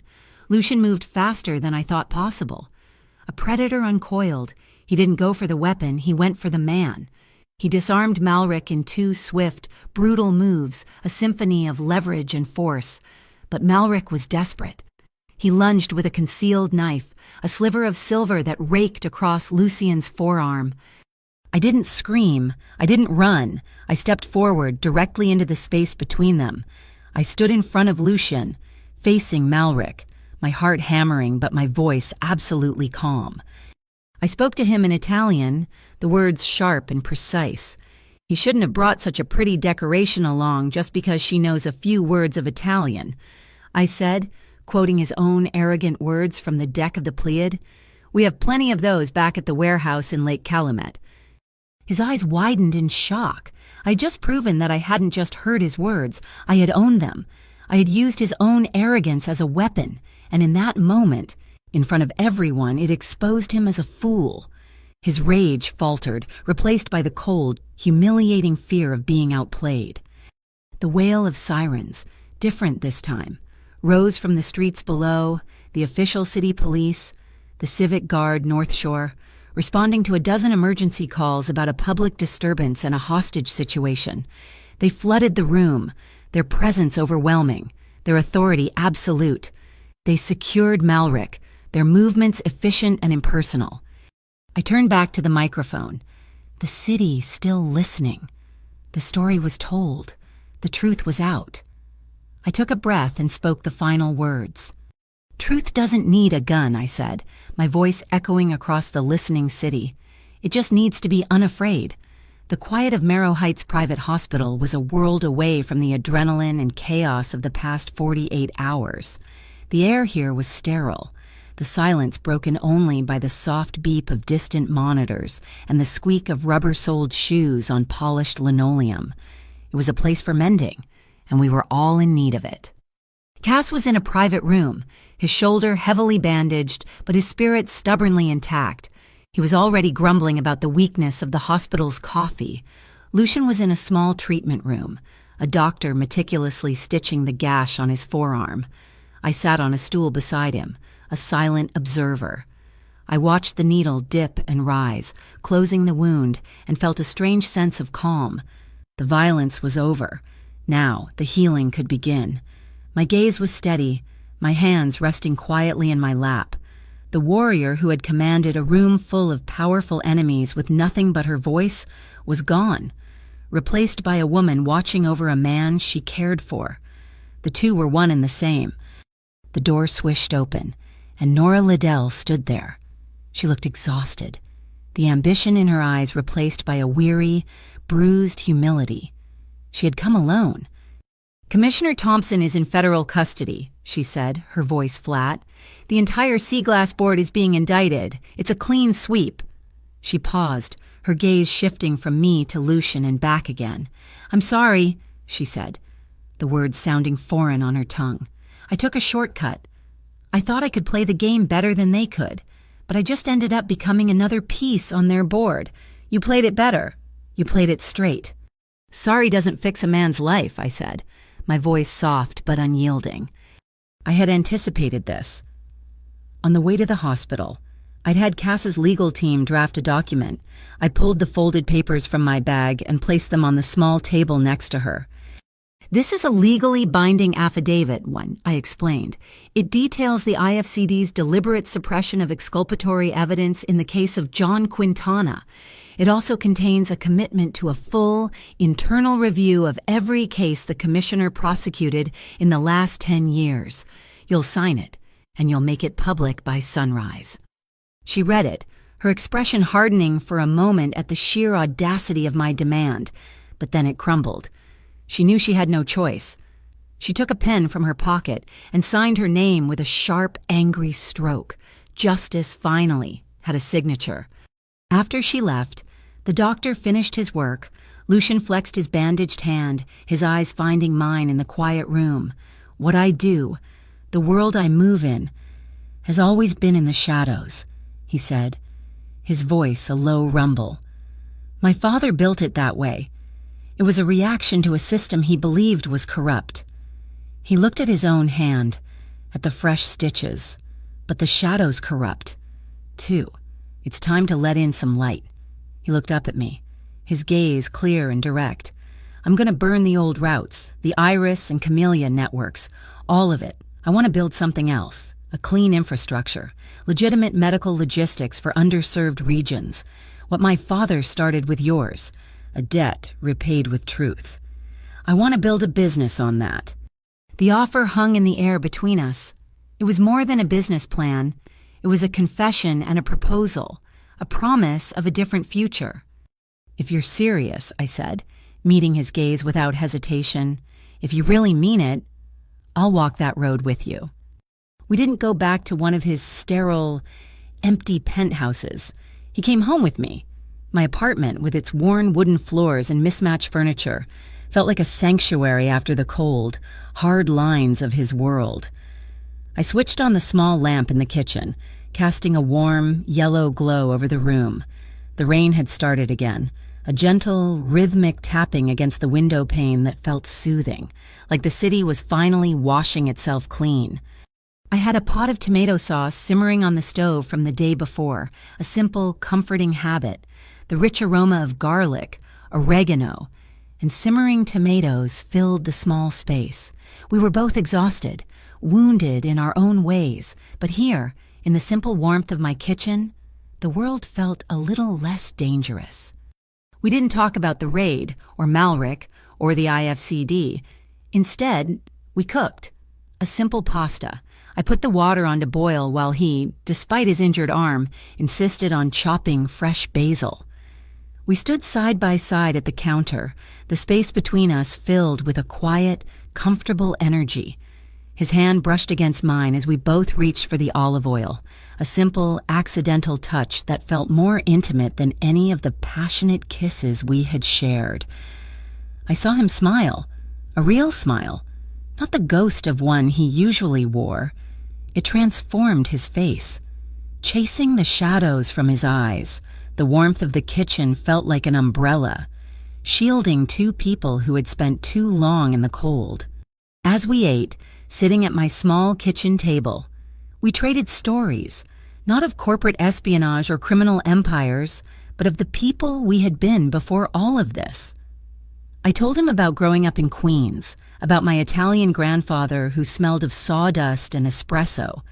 I told him how my grandfather would fill our small apartment with the sound of old Italian love songs every Sunday morning, teaching me the language through the lyrics of passion and heartbreak. In return, he gave me a piece of himself, a shard of his past he kept locked away. He told me about his mother, a single parent who worked 2 jobs, and how some nights, when the rent was late and the heat was off, they would ride the all-night bus until morning, sleeping on the back seat just to stay warm. He spoke of a childhood not of wealth and power, but of survival and a fierce, protective love for the woman who had given him everything. We were stripping away the armor, piece by piece, revealing the vulnerable, human core beneath. The trust we had built in the crucible of danger was now deepening into a different kind of connection, something quieter, softer, but infinitely stronger.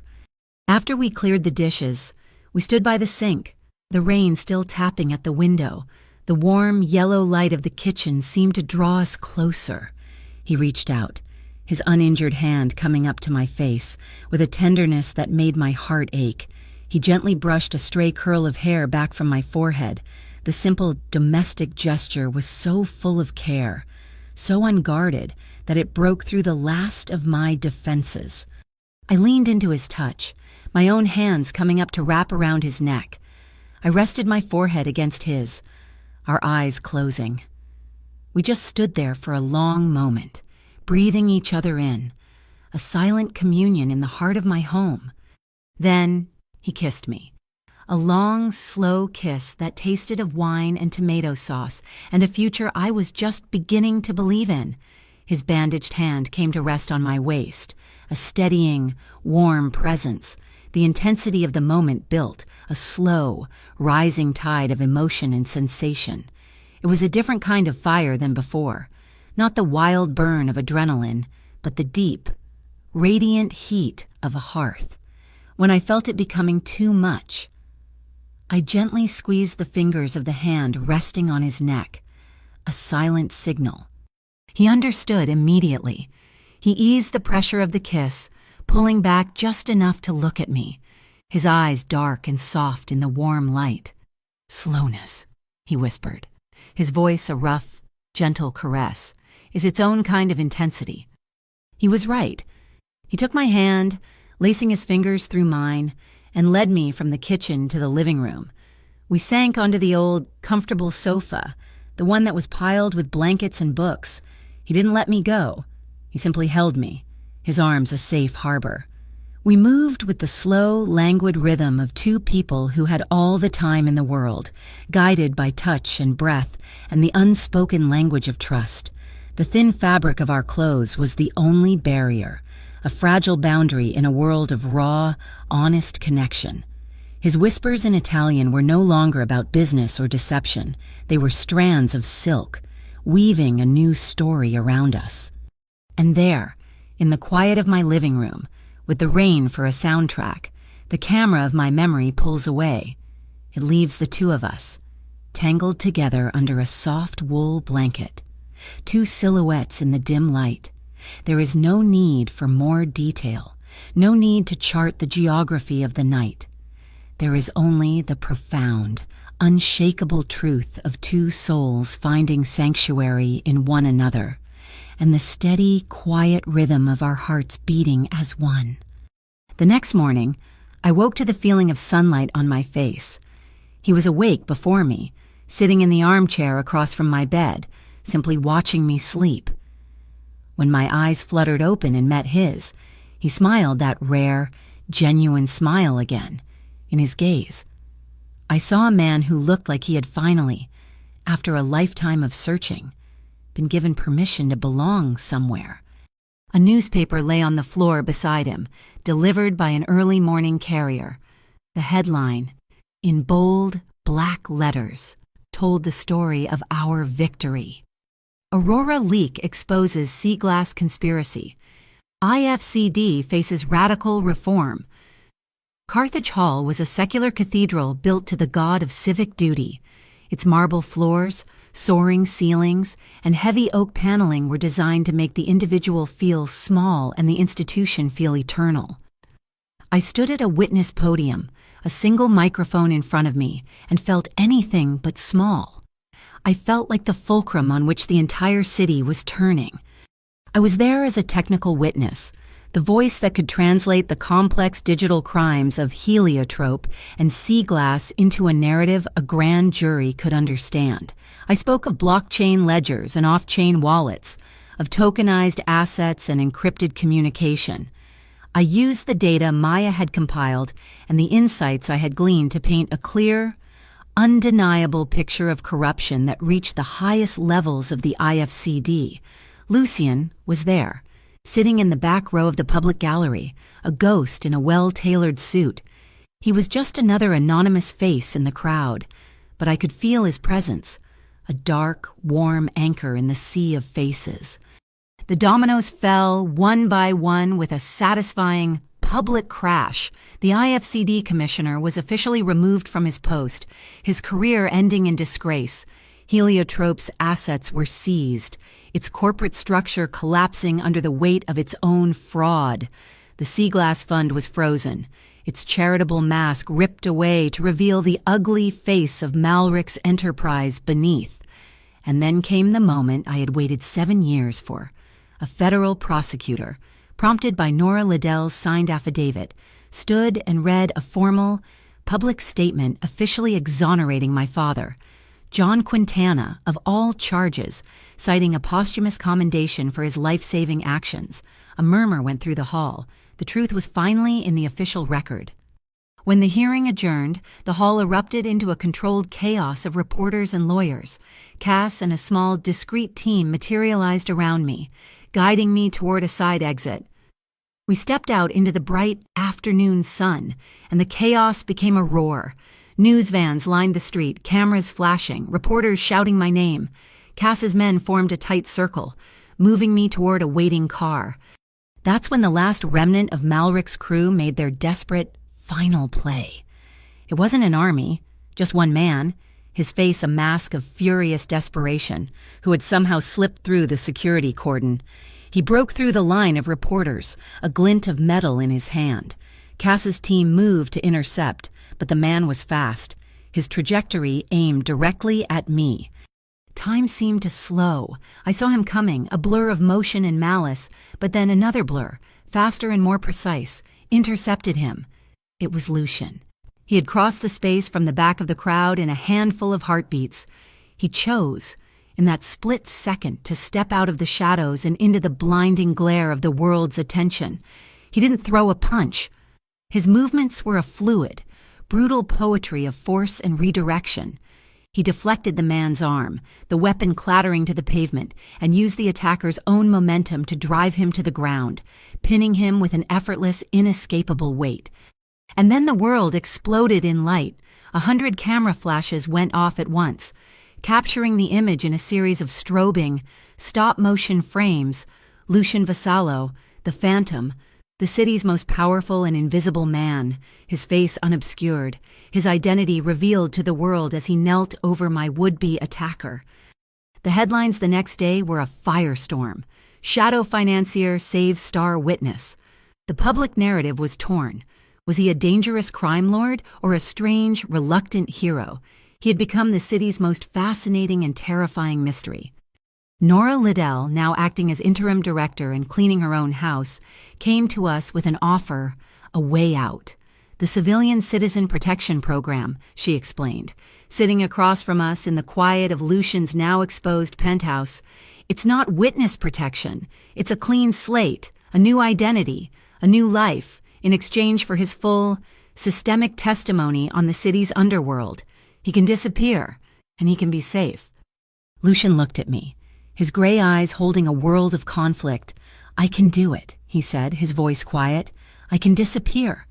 It would keep you safe. Truly safe.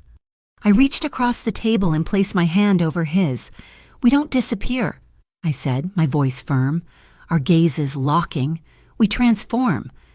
That night, we returned to the place where our truth had begun, the rooftop of the Vireo Hotel.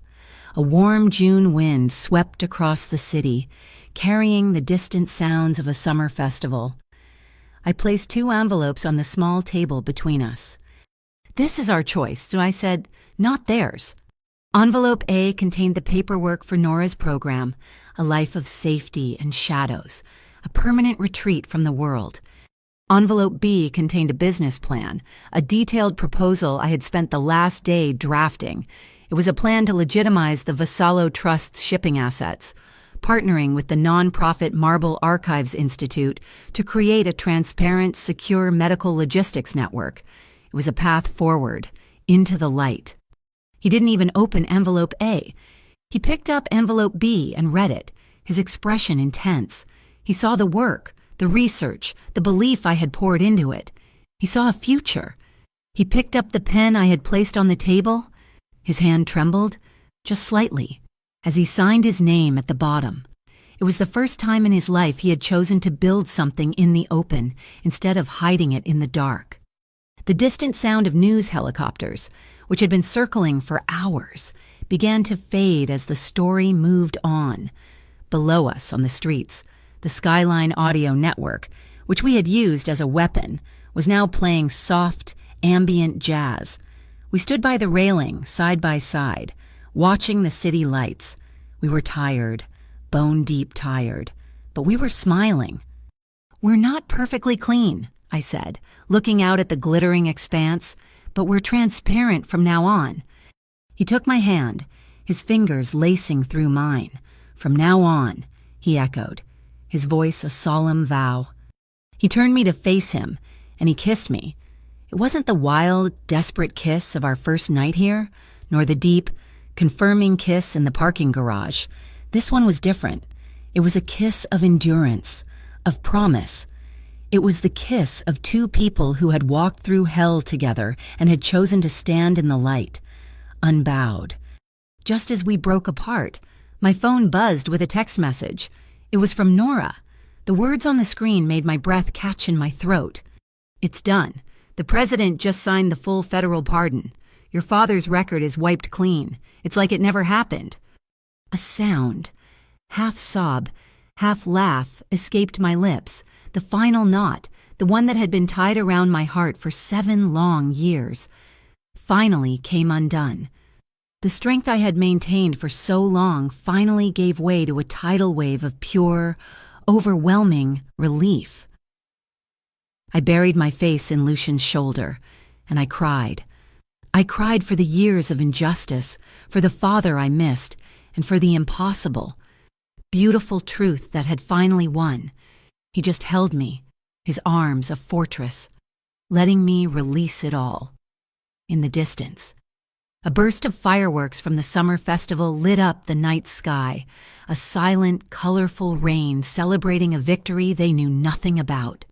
When the tears subsided, we left the rooftop, hand in hand, and walked down to the street. As we stepped onto the pavement, the music from a nearby Skyline speaker changed. A soft, familiar melody began to play. It was an old Italian love song, one my grandfather used to sing on Sunday mornings. We walked into the heart of the city, no longer hiding, no longer running, and I leaned my head on his shoulder, the final words of our story whispering from my lips, for his ears only. It all started with a phone call in Italian and a man who said, "Don't let her leave." Thank you for listening to this story. I'm so curious to know where in the world you're tuning in from. Let me know in the comments below so we can connect and share our thoughts. And if you enjoyed this journey, please consider subscribing to my channel, Mafia Boss Stories. Give this video a like and support us further by hitting the hype button to help this story be heard by more people.